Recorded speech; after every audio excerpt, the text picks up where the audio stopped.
Hello everyone and welcome back to your piano lesson. If you are here for the first time, I am Gianluca Fronda, your virtual piano teacher. If you want to discover interesting facts about me, you can watch the introduction video of this channel. I'm leaving the link in the description of this video, where you will find also the link for my artistic channel, Gianluca Fronda, pianist and composer, if you're interested in original music and covers. Talking about this channel, don't forget to subscribe and let me know about yourself by commenting. Tell me when you have started, if you're finding my channel interesting and you're improving your skills also thanks to my videos. And don't forget also to share with your friends if there is anybody interested in piano music, anybody that you know. So now time to go to our lesson. Today I want to play for you Anastasia, the B3 piece on page 9 of the Grade 3 Piano Exam Pieces ABRSM 2021 and 2022.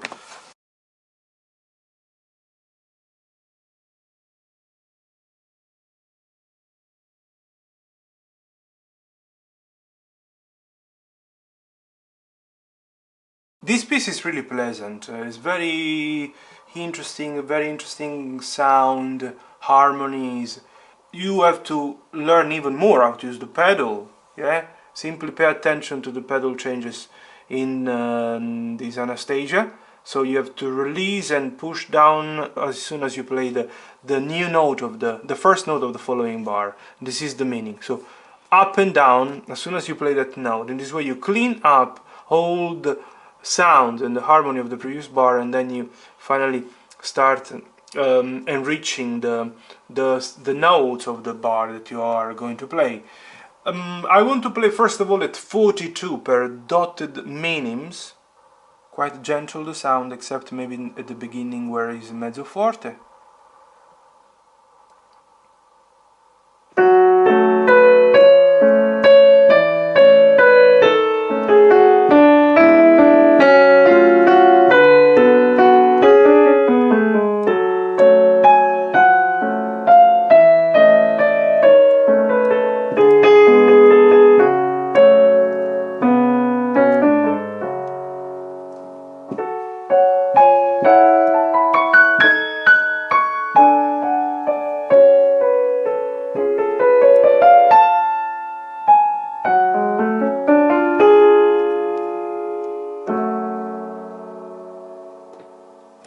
And voila, this piece is full of details, small details that will really require lots of attention. This diminuendo, I was thinking that is taking me to a mezzo piano. Indeed, I've played these, trying to reproduce a mezzo piano, dragging the sound down to piano. And now there is some opening every now and then here, but anyways the sound will have to be quite intimate.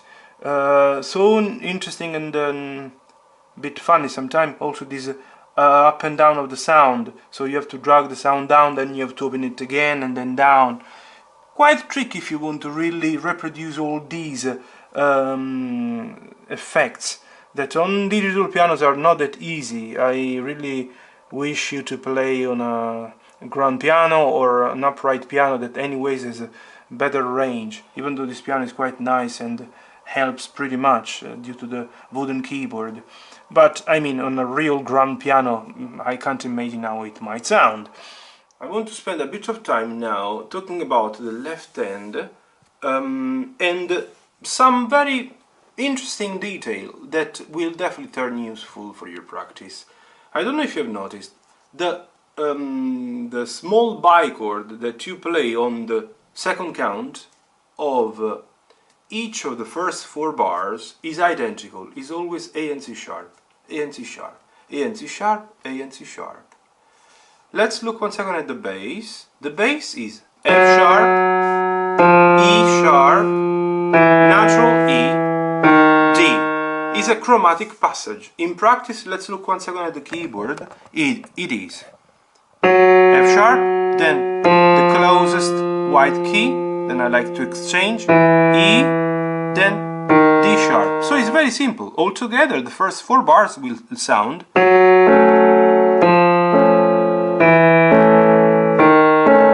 This is what I will explain later.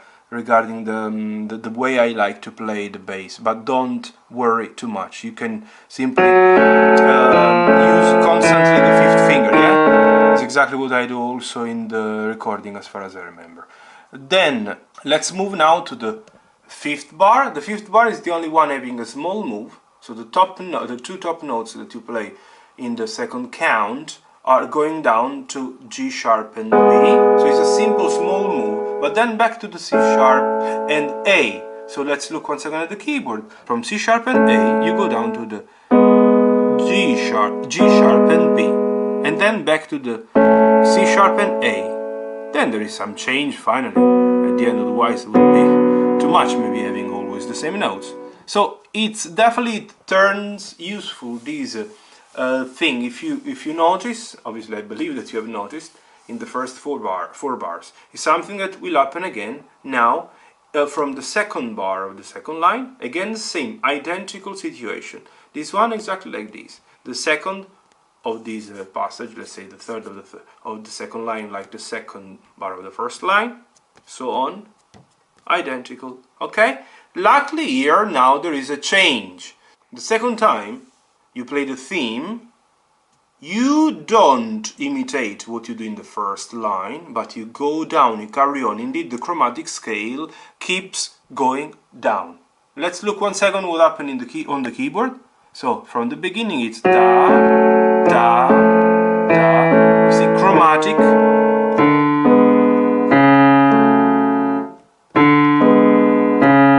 What does it mean, chromatic? That you play all the keys, not skipping even one of them. You move by semitone, but you should know because you're studying the chromatic scales for the exam. So here we are. This is what I wanted to mention regarding these passages. From the third bar of the third line, we have again the same situation. The top line is identical in these 4 bars, A, A, A, A, with the bottom line moving chromatically. Yeah, again the same story. We obviously have to move up because we have the treble clef. Indeed, let's pay attention to this element. Back to the book. We are going to the treble clef now with the left hand. Yeah, back to the keyboard. The bottom line is moving chromatically,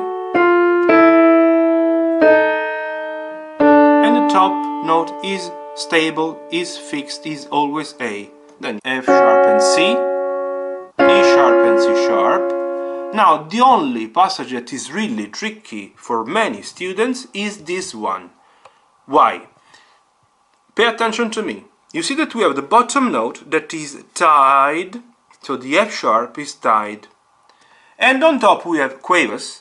Then you will have to tie also the last 2 quavers to the 2 bottom notes of the top chord of the second last bar. But the second, let's say the first quaver, the third and the fourth, not at all. In practice you will have to do, look, you see, not holding any of them, so, but holding these ones, so slowly, slowly. Here we are, and then I like to play in this way, exchanging, something that the composer of the piece I've watched her video doesn't do, but it's something that it's definitely clever to do, yeah? Okay? Anyways, this is the only tricky point and nothing else. It was something that I wanted to mention just to help you studying even better everything. I'm going to play it slower. I'm not going to use this time the metronome. No, I might. I will use the metronome per crotchets. So 42 means 126. I'm going to use the metronome, let's say 80 per crotchets. Yeah, let's see. I might change some fingering, but pay much more attention to the note and stick to the fingering that has been suggested, that is anyways very, very well placed. I'm also playing it without the pedal because at slow speed is terrible. Some of the intervals are really terrible. The minor seconds, the seconds, so it's much better that I play without.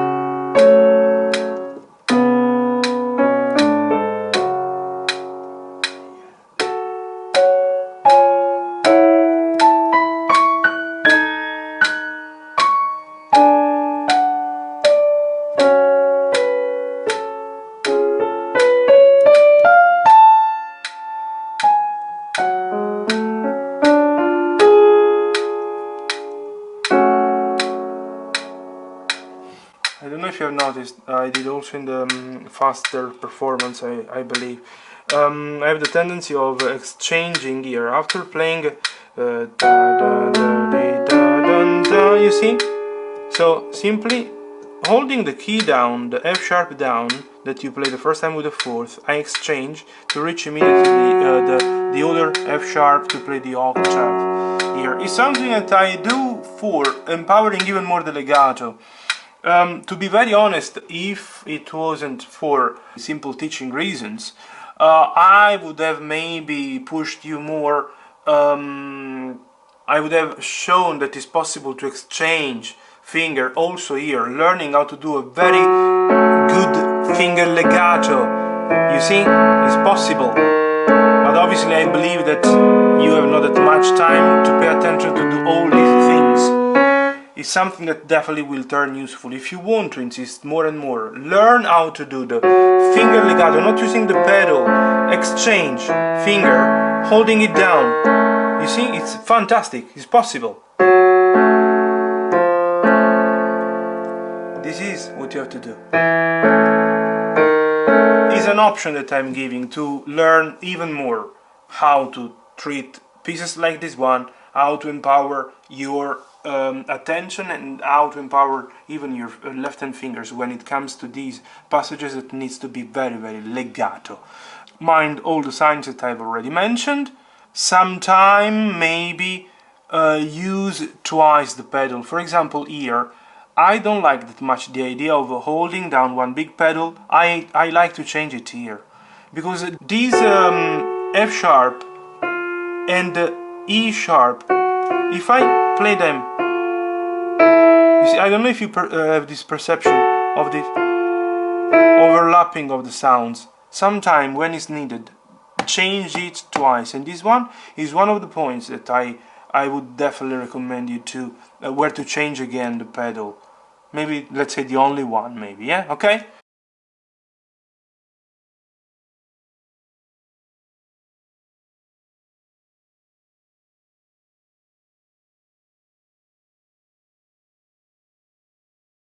I believe that I have told you everything today. If there is any extra question, don't hesitate to contact me by commenting. Let me know how you are improving your skills, also thanks to my tutorials. And if it's the first time that you're landing on my channel, thanks to this video, don't forget to subscribe. See you in the next. Bye bye!